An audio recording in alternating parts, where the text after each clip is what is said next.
এই কনসেপ্টটা এখানে কাজে লাগিয়ে দেই। এই যে 3 তো থাকবে এখানে 3, এই পাওয়ারে পাওয়ারে গুণ হয়ে যাবে, তার মানে 2 এ কত হবে 2 হবে। তার মানে কোন সংখ্যার উপরে কত 2, তার মানে কি 3 দুইবার গুণ, মানে 3 গুণন 3 কত হইছে 9। এটার आंसर কত 9। That is my answer. আসসালামু আলাইকুম, ওয়েলকাম টু মাই চ্যানেল। আমি আরিফুল হোসেন আনোয়ার। বিগত 2টা ক্লাসের মধ্যে আমি আপনাদেরকে সূচকের যে বেসিক আছে বেসিকটা আমি পড়াইছি এবং এই বেসিকটা বোঝানোর চেষ্টা করছি। এখন এই বেসিক্সটা যারা আপনারা পারছেন বা বুঝছেন এবং ট্রাই করছেন, এখন সময় এসেছে রিয়েল লাইফ যে প্রশ্নগুলো আসে, অর্থাৎ বিগত সালে যে প্রশ্নগুলো আসছে সেগুলো সলভ করার। সো আমি আজকে বেশ কিছু প্রশ্ন আপনাদেরকে সলভ করে দেখাবো, যে সূচকের বেসিকগুলো কাজে লাগিয়ে কিভাবে এই প্রশ্নগুলো ইজিলি সলভ করা যায়। ওকে, সো ফার্স্ট অফ অল আমার কাছে একটা প্রশ্ন ব্যাংক আছে, এই প্রশ্ন ব্যাংকটা দেখে আমি আপনাদেরকে সলভ করাবো। তাহলে প্রথম যে 1 নাম্বার কোয়েশ্চেনটা আছে সেটা হচ্ছে, 1 নাম্বার যে কোয়েশ্চেনটা আছে সেটা হচ্ছে এখানে লেখা আছে যে a to the power 0 is equal to what? a to the power 0 is equal to what? এটা হচ্ছে 31তম BCS, অর্থাৎ 31তম BCS এই কোয়েশ্চেনটা আসছে। তো চিন্তা করে দেখেন, BCS এর মতন প্রশ্নের মধ্যে যদি এই ধরনের প্রশ্ন আসে, তাহলে অন্য যে 13, 14, 15তম গ্রেডের যে চাকরিগুলো আছে সেগুলোর মধ্যে এই প্রশ্নগুলো ইজিলি আসবে। Okay, so first of all a to the power 0 is equal to what? এখন একটা কথা আপনারা মাস্ট মনে রাখবেন, কোন সংখ্যার উপরে পৃথিবীতে যা কিছু থাকুক না কেন, এভাবে কল্পনা করবেন, কোনো কিছুর উপরে 2 পাওয়ার শূন্য থাকে, সেটার মান অক্ষরে 1 হয়ে যায়। চোখ বন্ধ করে বলে দিবেন সেটার মান কত 1। ওকে, সো এখানে কি আছে a to the power 0 is equal to কত, তার মানে a to the power 0, অর্থাৎ এর উপরে মান আছে কত 0। কোন সংখ্যার উপরে পাওয়ার 0 মানে এর মান কত হয়ে যাবে 1, তার মানে এটার মান কত হবে 1। এটা আমাদের आंसर, একদম সিম্পলি। এখন একটা বলেন তো, আমি আপনাদেরকে কুইজ দেই যে 5 to the power 0 is equal to what? Answer দেন। তার মানে 5 এর উপরে 0, দ্যাটস মিন এটার মান কি হয়ে যাবে 1 হয়ে যাবে। Very easy. ওকে ওকে, আচ্ছা নেক্সট কোয়েশ্চেন। নেক্সট কোয়েশ্চেনে আমাকে প্রশ্নটা হচ্ছে, কোন শর্তে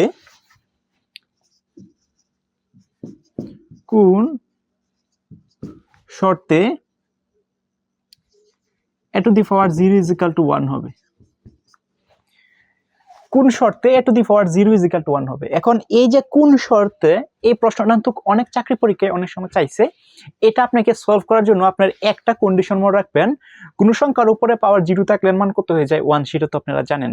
এখন কোন শর্তে এই 1টা হয়? এই শর্তটা হচ্ছে a not equal to 0, অর্থাৎ এর মানটা কখনোই 0 হওয়া যাবে না। এই কন্ডিশনটা আপনারা একটু মাথায় রাখার চেষ্টা করবেন। ওকে, a not equal to 0, অর্থাৎ এর মান যখন 0 হওয়া যাবে না, তখন হচ্ছে কোন সংখ্যার উপরে যদি 0 হয়, তাহলে হচ্ছে এর মান হয়ে যাবে কত 1। ওকে, সো আমি ধরি এরকম লেখাই, লাইক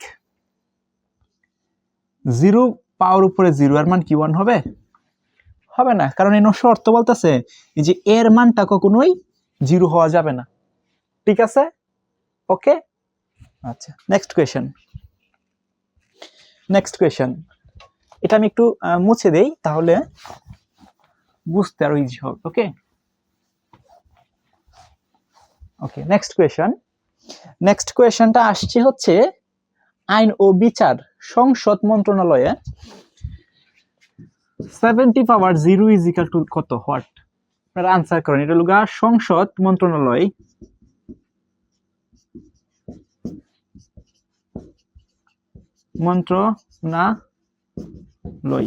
অর্থাৎ সংসদ মন্ত্রণালয়, এটা আসছিল 70 পাওয়ার 0, 70 মানে 7 এর উপরে পাওয়ার 0 এর মান কত? হোয়াট? এর আগে একটা প্রশ্ন সলভ করেছি, বিসিএস এ আসছিল, কোন সংখ্যার উপরে, এর আগে আমি বলছি যে কোন সংখ্যার উপরে পাওয়ার যদি শূন্য থাকে সেটার মান হয়ে যায় 1, তার মানে এটার মান কত হয়ে যাবে 1। Very easy. Okay, next question. Okay, এটা একটু ক্রিটিক্যাল না, বাট আপনারা পারবেন। ওকে, সো এনে বলছে, এটা আসছিল পরিবার কল্যাণ ও পরিদর্শক নিয়োগ পরীক্ষা 2010-এ। এখানে আছে হচ্ছে 8 এর উপরে পাওয়ার 2 গুণন, এটা পরে আছে হচ্ছে 8 এর উপরে পাওয়ার 0 is equal to what? Okay, so এই যে কোয়েশ্চেনটা জানা আছে, যারা আমার বেসিক ক্লাসগুলো করছেন তারা ডেফিনেটলি এটা পারার কথা। ওকে, আচ্ছা এখন দেখেন, এটার ভিত্তি কত 8, এটার ভিত্তি কত 8, ভিত্তি সমান।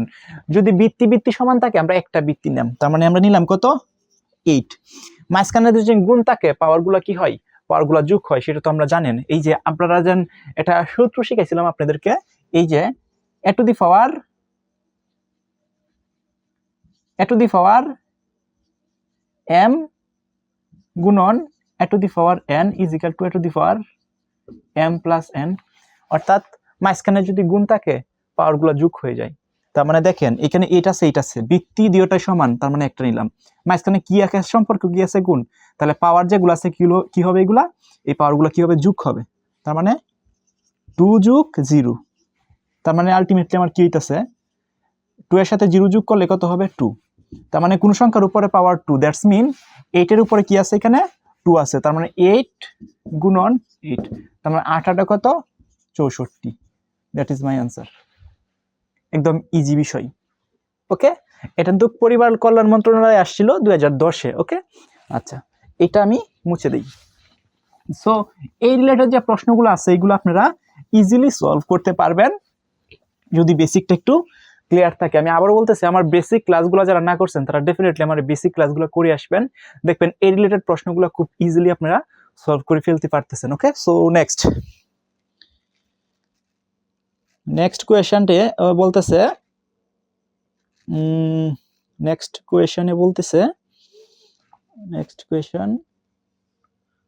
কোয়েশ্চন একটা চাকরি পরীক্ষায় বিগত সালে আসছিল এরকম কিছু একটা নেই। আচ্ছা, এখানে বলতেছে a is equal to 3, comma m is equal to কত 3, m is equal to 2, n is equal to 1, m is equal to 2, n is equal to কত 1, n is equal to 1। ওরা কোয়েশ্চনটা করছে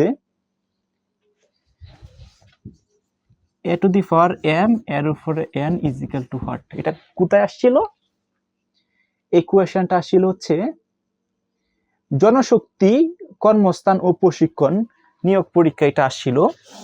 a is equal to 3, m is equal to 2, n is equal to 1 হলে a এর উপরে পাওয়ার m এর উপরে পাওয়ার n is equal to what। Okay, so এই প্রশ্নটা কেমনে সলভ করবে, দেখেন a এর মান কত 3 বসাই দিলাম আমি, কত 3, m এর মান কত, m এর মান হচ্ছে 2 বসাই দিলাম আমি 2, n এর মান কত, n এর মান হচ্ছে 1 বসাই দিলাম আমি কত 1। ওকে, এখন দেখেন কি জানি আমরা, পাওয়ার উপরে পাওয়ার থাকলে, তার উপরে পাওয়ার থাকলে তাহলে পাওয়ারে গুণ হয়ে যায়। আপনারা তো এটা জানেন, আমার বেসিক ক্লাসে আমি আপনি সুন্দরভাবে পড়িয়েছি এরকম, যেন a to the power m এর উপরে যদি n থাকে তাহলে এই পাওয়ারে গুণ হয়ে যায়, অর্থাৎ a to the power mn।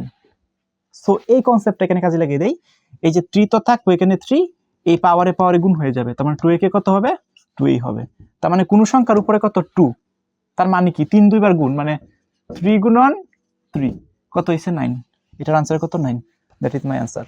So এই রিলেটেড প্রশ্নগুলা একদম ইজিলি আপনি সলভ করে ফেলতে পারবেন যদি একটু মাত্র বেসিকটা আপনার ক্লিয়ার থাকে। বেসিকটা যদি ক্লিয়ার থাকে তাহলে এই ধরনের প্রশ্ন আপনি দেখেই সলভ করে ফেলতে পারবেন।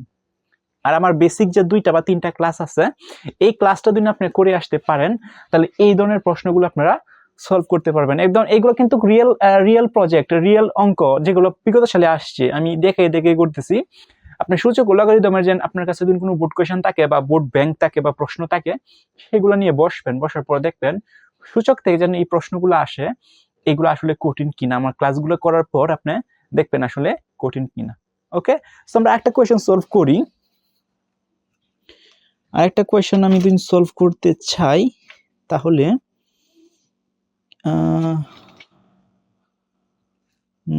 কি ধরনের প্রশ্ন সলভ করতে পারি, লাইক এই প্রশ্নটা সলভ করি, তো মুছে দিই আমি। ধরেন 2 to the power 6 গুণন 2 to the power 2 গুণন 2 to the power 1 is equal to what?